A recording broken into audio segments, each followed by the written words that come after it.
Hello there guys, welcome back to Younes Talks Football, welcome back to a brand new video. I hope all of you are doing well today. Welcome to your match preview for Manchester City versus Arsenal. What? Did you think we were going to talk about Chelsea on here? What's there to talk about? There's nothing to play for. No, I'm kidding. We will be talking about Chelsea versus Brentford, reluctantly. I mean, you know, we love Chelsea Football Club, it is what it is, but bloody hell, they don't make it easy. And right now, we've got more bad news on top of bad news. We're playing against Brentford, a team that we look like on paper should be beaten, but realistically right now with the form that we're in, having had 2 losses on the bounce, 4 actually on the bounce for Frank Lampard in terms as manager, and you're just thinking, yeah, it's not going to happen, is it? It's not going to happen. We've lost 2 Premier League games on the bounce, lost 2 to Real Madrid, 4 games in total under Lampard, drew to Liverpool before that, lost the game before that. Whereas Brentford, we have to be honest, are on a similar bad patch of form as well. Their last 5 games, they've lost 3. Much like us, except their last game they drew on Saturday, they played against Aston Villa and drew 1-1. Having nearly beaten them, to be honest. So it's unlucky for Brentford in that aspect. And they are in a position that you'd expect them to be in the Premier League anyway. Actually exceeding last season anyway. So fair play to Brentford overall. They've had a good moment. They've had a couple of bad moments. So going into that, it's a mid-table clash once again. Last time we had a mid-table clash, it was against Aston Villa. And they were below us. And now they're sitting in 6th. They're sitting in 6th, if I'm not mistaken.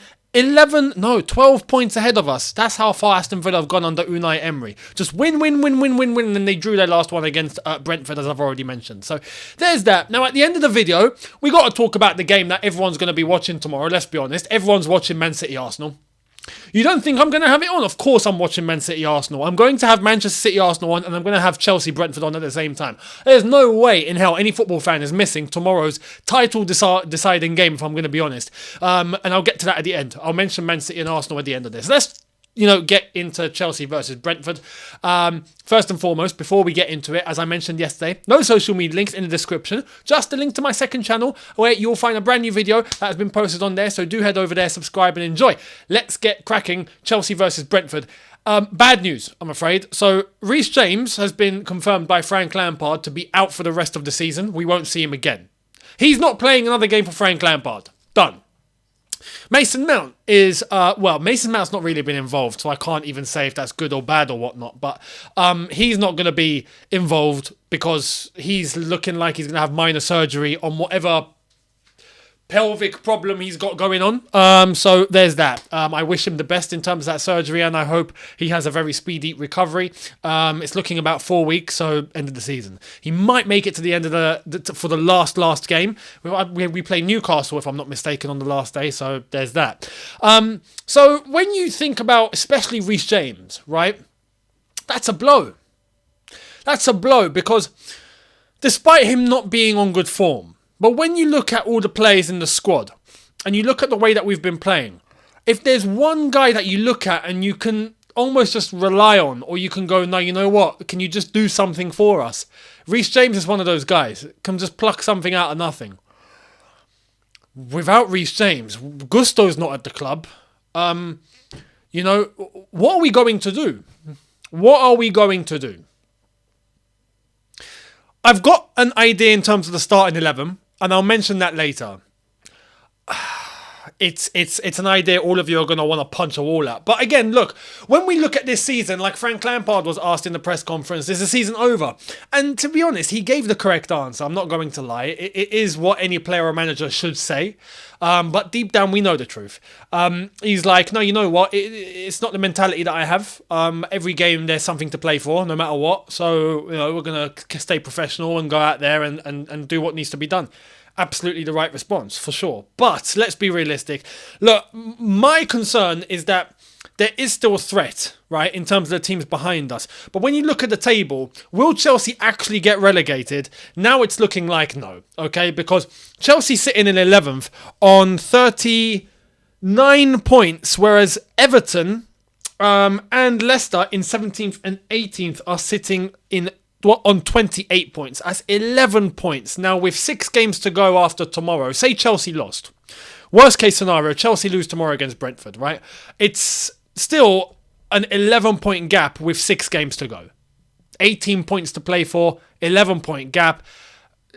All those teams are not going to go above Chelsea. It's just not going to happen. So when you look in terms of relegation, Chelsea will not get relegated. Which means that now, yes, realistically, there's nothing to play for.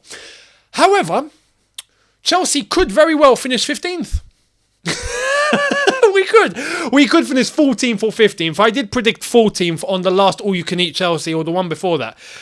Because Chelsea on 39, Crystal Palace behind us on 37, West Ham on 34, they need to play a game, and Wolves on 34, and Bournemouth on 33. So 6 points to 15th. That could happen. When you look at our fixture list, we've got to play all the big teams, the top 4, and on top of that, we've got to play Brentford and, all of that. We could finish 15th. We actually could. Now, does it make a difference whether you finish 11th, 13th, 14th or 15th? Does it? No, it doesn't. So, in that aspect, yes, there's nothing to play for. But could you imagine just Chelsea finishing in 15th place? Man, what's happened? What's happened to this football club?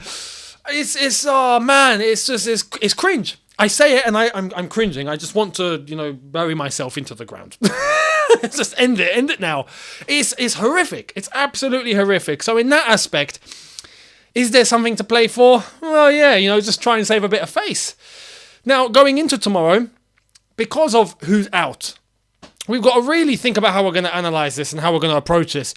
Because there is no one way fits all right now at Chelsea Football Club. No matter what we try and do, we ain't scoring goals. We're not. And this is why I'm looking at this game tomorrow against Brentford. And Brentford, as I've mentioned, are not in great form. But they come up with an attack of Ivan Toney and Mbuemo and these guys that I think are going to be potent. I can't lie and say I'm not worried. Of course I'm worried. You think this Chelsea gives me any confidence? Absolutely none. Now, the only thing that is a kind of a saving grace is the one thing that I've asked for in the last few games is to sort out this managerial situation. The players need to know what direction they're heading in. Now it looks like we have it pretty much nailed on. It's not done, but it's pretty much nailed on. Mauricio Pochettino is looking like he is going to be the next Chelsea manager. So, the players now should have a sense of direction as to where it's going because Poch is about to walk through the door first week of June. Bearing that in mind, that's where the players can calm themselves down a little bit. Bring the tension a little bit down. Not much to play for. Don't lose motivation. Don't become lazy. The worst thing that can happen is when you've got nothing to play for, is you just rock up and go, yeah, there's nothing to play for. Instead of, lads, there's nothing to play for, there's no pressure, let's just go and play our football like we know we can, right? That's how it should help. But with these lot, chances are they'll probably just go, okay, no, I'm not really bothered. So when you look at Pochettino now being lined up, it's the one thing that I've asked for to bring some stability to the team. It looks like we're going to get that. So bearing that in mind, we need to think about the players that are going to be here next season. Players that are not going to be here past the summer need to be cut off, with all due respect, including, and one man that I would look at and go, yo, you know what, we should technically probably play him, Aubameyang. He's leaving in the summer. So why waste time? Why waste time? Pochettino, if he is actually being lined up, should be on the phone right now with Chelsea Football Club. Chelsea owners should be onto him and going, yo, okay, do you have a plan? What do you look like you want to implement? What players are you interested in? Who are you getting rid of? Whoever he wants to get rid of, get that information down to Frank Lampard with immediate effect, please. Because Lamps is only going to do what Lamps does.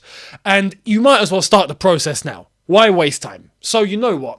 If it comes to it, because Lampard is all about the vibes, respectfully, he's all about the vibes. Once again in the press conference, just talking about giving it all your all for the shirt, going out there and doing everything you got to do. Right? I get that. It's a big part of football, but at an elite level... There's certain detail that makes or breaks games and gets you wins or losses. It's not just all about going out there and showing them that you're it about Chelsea Football Club, proper Chelsea, going to give it everything. It's a part of it, yes, but it's not everything. So there is some tactical aspect you got to respect and you have to, bring to the table for you to get an advantage over your opponent. If not, you're going to get done. Much like we've been getting done week in, week out to all the other teams around us. Aston Villa included. Look at them under Unai Emery. They're now sitting in 6th in contention for Europa League spot. Tells you everything you need to know. Technically, that should be us. But Anyway, we move. So honestly, right now, I'll be getting that transition going ASAP. If it's done with Poch, yo, what are you saying? Which players are you getting out the door? Do you have an idea of? Do you know for sure which players you are not having next season? If that's the case, let me get that info down to Lamps. So when you're looking at some of the players in the squad that should be getting an opportunity, or I think will be included under a Pochettino team, is where I turn to the starting 11 and who I think should be implemented. And this is where some of you might be a little shocked at who I've included here. One player is here because I think he's here by default, and I will explain. So without further ado, let's get into the starting 11. So this is my starting 11. As I've said, it's probably going to shock you a little bit. So we're going Kepa in goal. With all due respect, Kepa,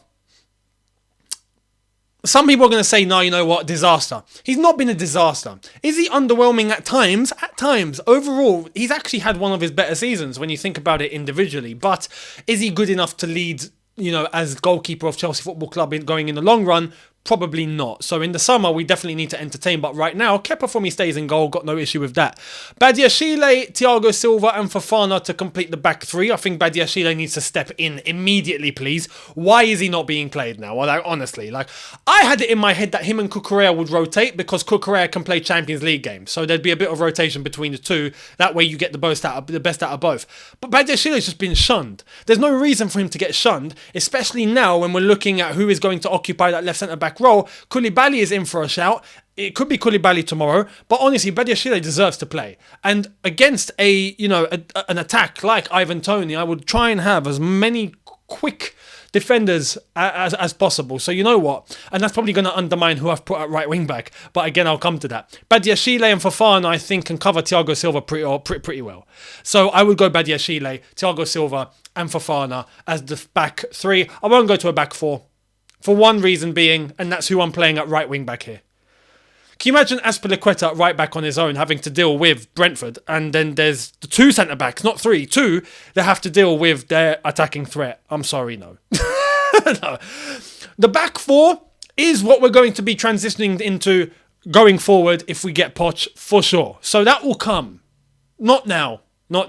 Right now, we need damage limitation. If I'm being honest, damage limitation. Aspie at right wing back is the only one we can turn to. Not even Loftus-Cheek. Why? We can't even go Loftus-Cheek at right wing back because Loftus-Cheek at right wing back is used when you bring him inverted, when he tucks in to become an extra midfielder. How can we do that if Fofana's going to transition into right back when Fofana's not a right back? That's where you'd probably play Chalobah. But Chalobah at right back can be suspect as well. That's probably where you'd put Azpilicueta at right centre-back so he can tuck in at right back, which is a role that he knows. But he's slow now. He's not quick like he used to be, with all due respect to Azpilicueta. So, tactically, it does not make sense. This is why we have to go with Aspie at right wing back, even though he's not got the legs going forward or enough coming back. But at least he's somewhat protected by whichever midfielder's going to be there staying back, and Fofana as part of a back three instead of a two. So that's the best that we can do, I feel, on that right-hand side. Kante and Enzo in central midfield is the best that I think we have on offer. Chilwell at left wing back for sure, and I think their attack is going to be more focused on Chilwell's side rather than Aspie's side if we are going to play Azpilicueta. We'll see what Frank Lampard does, to be honest. I wouldn't bet against him doing something absolutely insane. So we'll see. Who knows? He might go over back four and decide to put Aspie at centre-back or something. Who knows? Kante and Enzo, as I've already mentioned, and the front three. This is where it gets a little experimental, and you know what? I feel like now it needs to be done. We ain't scoring goals. Whether you like it or not, we're not scoring goals. It's not happening. And it's not happening for various reasons, right? We need a striker on the pitch now. We actually just need a striker on the pitch, please. Even if it's someone who's not tailor-made or the finished article or something. But we cannot keep relying on a failed Kai Havertz experiment. It's just not working. And the ones around him are not benefiting from it either. And we're not producing either. But if you have an actual striker up there, who knows? Who knows? Madueke is someone that I think could be in Pochettino's mind. Hence why I think he should be playing on that right-hand side. Get him going with a run of games now. Let's see what he's truly about. Felix on the left, I wouldn't mind between him and Mudryk, if I'm being completely honest. Mudryk does deserve time, but I just think Felix is a little bit more established. And right now, we need a little bit more certainty. We can't have a completely experimental front three. I think, if anything, Mudryk can bring himself off the bench later on and have maybe a little bit of impact with his energy and his speed, right? Against maybe a little bit tired Brentford defence. Maybe that might help. And up top, I would go Datro Fofana. Why not? He's here. He's not gone on loan. He's available. And guess what? He's a striker.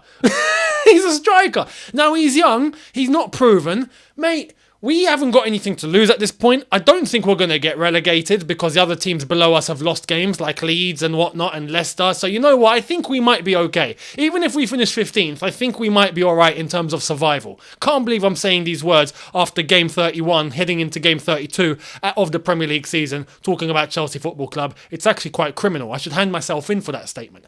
But you know what? We've not got anything to lose really at this point in terms of chances anyway. So Fofana up top, mate, prove yourself. Let's see what you're about. Good luck. I wish you the best, kid. You know, go out there and get us the goals that this club is craving for, please. Please. So, you know what? That would be my starting 11. And if I'm going with a prediction, I mean, look, Brentford have not been on great form either, but Brentford are going to be rocking up to the bridge truly with nothing to lose. And you know what? They're sitting 5 points ahead of us, even though having played one game more, but they're 5 points ahead of us. They technically don't have anything to lose. Brentford are not going to go below 11th. I don't think that's happening. They're too far ahead. Too far ahead. Let alone a Palace, you know, instead of talking about the teams below. We're the ones that need to be looking over our shoulders. Right now, they're coming to Stamford Bridge, a place where it's been very easy for teams to come and pick up points. Very easy. Very easy. And the one thing that I've not actually checked, the crowd's going to be flat tomorrow. I actually think there's going to be tickets available. I don't know if it's sold out. It could be sold out. I have to say, I don't know. I need to check. But after that Real Madrid game, the amount of fans that put their tickets on the ticket exchange for other fans to buy was unprecedented. Unbelievable. So I wouldn't be surprised if we saw some empty seats tomorrow. And atmosphere going to be fairly dead. And you know what? Who capitalises from that? A buzzing away crowd and a buzzing away team that have nothing to lose and have some decent attack to come and take advantage. Right now, Chelsea need to just go out there and, again, look, I say go out there and, you know, yeah, give it your all, but we don't have anything tactically, man. Systematically, we've got nothing. We are void of a system. We are void of anything actually, you know, tactical. There is nothing there to penetrate through a team and, you know, give a little bit of a shock factor. So I'm not expecting much, honestly. I can't even predict. Realistically, Chelsea should be winning this game. But who's to say? Who's to say? I wouldn't be surprised if we lost again tomorrow. I really wouldn't. I really wouldn't. It's Brentford. Ivan Toney to bag in a brace. Who knows? Who knows? Again, I don't know what mindset the players are coming in. I really don't know. Are they going to be calm and no pressure because there's nothing to play for? Or are they going to be even deader than what they've been before, if that's even a word in the English vocabulary? Is it? Check the dictionary. Maybe it's not. I've made up a word because Chelsea Football Club go beyond definition at this point.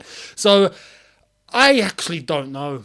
For once, I actually don't know how this finishes. Realistically, on paper, we should be winning this 2 or 3-1. Realistically, we could lose this 2 or 3-1. Do you know what I mean? So, I can't actually give you a prediction on this one. Screw it. Let's go in between and just say 1-1. Dead game.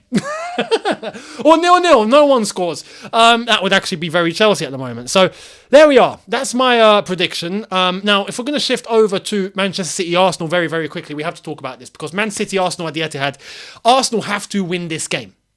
I've been of the side that thought, you know what, Arsenal are going to go and win it. Arsenal are going to go on to win it. But their last 3 games, they've had to claw themselves back, or they've been in the lead and they've let it go. One of the either extreme. Against Liverpool, 2-0 up. What happens? 2-2. They just let it go. They get complacent. As Jamie Carragher put it very, very nicely, Arsenal became complacent. They thought the job was done. And that's inexperience. For a young side that are chasing the title, have not been there before, that is what can creep in when you think it's done and all of a sudden it goes against you and you've lost some points. That is where you lose the title. And then you look at the game, for example, against Southampton, and they're losing 3-1 at home. You're thinking, what's going on? And then they switch it on, and they get to 3-3 with seconds remaining. So It's one of the either extreme. Either they let it go and they get complacent, or they start off complacent, then they switch it on. Arsenal need to be serious. Arsenal are capable of getting a result at the Etihad tomorrow, but are Man City capable of losing at the moment? And that's where you got to look at it. They are on fine form and on their way to a treble as it stands. So you know what? I think their motivation, their form is going to kick right in. Arsenal their backs are against the wall. Why? They're 5 points ahead, having played 1 game more. No, sorry, 2 games more. 2 games more. So Arsenal, even if they draw, all Man City got to do is win their 2 games in hand. They do that, they go top of the table. And best believe, if Man City end up top of the table, you ain't bringing them down. So tomorrow's a final for Arsenal. For Manchester City, to an extent, but Man City can get away with a draw. They can. All they have to do is win their 2 games in hand. And it's not even that hard of a fixture list. And they got to play Chelsea. Then again, Arsenal have to play Chelsea next. So you know what? We might hand them 3 points. We'll see what happens against us for both of them. But Arsenal's backs are against the wall. Manchester City at home, it's going to be a very interesting game. Guardiola, Arteta, the dynamics of this is just phenomenal. So hence why I think you are, everyone's going to have this game on alongside Chelsea-Brentford, because we have to watch that. We're Chelsea fans. So I am going to go with... Oh, man. It would be... How funny would it be if Arsenal actually bottled the title? After all of this, they just threw it away. I can't lie and tell you, I actually think in my gut that Arsenal can get a result. That's going to sound crazy. But logically, rationally, Man City are picking up 3 points. My gut is telling me Arsenal are going to do something. They're going to switch it on. They're going to cause a surprise. But my mind's telling me, Younes, relax. Think about this logically. Don't be stupid. This is Man City you're talking about. So you know what? I'm going to go with my head. And I'm going to go Manchester City 2, Arsenal 1. 2-1 win. Manchester City. And then it's up to City to claw themselves back up to the top of the table and be in pursuit of the treble. Can they do it? Let me know down below. Much appreciated. And I will see all of you tomorrow after those games are done, where I will give you my rundown and my thoughts and my review for Chelsea versus Brentford. And I'll tell you what I thought about Man City, Arsenal as well in the same video. I might as well, because they played at the same time. Thank you, Premier League, for doing that to us. Brilliant. Not like we deserve any more pain. I would have loved to watch Man City, Arsenal in peace. But I've got to watch Chelsea, Brentford at the same time and not focus on that. And I can't focus on Chelsea 100% because I'm going to be watching City, Arsenal as well. So Premier League, thank you for screwing us over. Much appreciated. Anyway, I'll see all of you tomorrow. Thank you very much for watching. Hit the subscribe button if you're new. Hit the notification bell to be notified once I've uploaded. Smash the like button if you've enjoyed this. And I'll see you tomorrow. Leave me your comments down below. Catch you tomorrow. Have a good one, people. In a bit. Take care. And peace.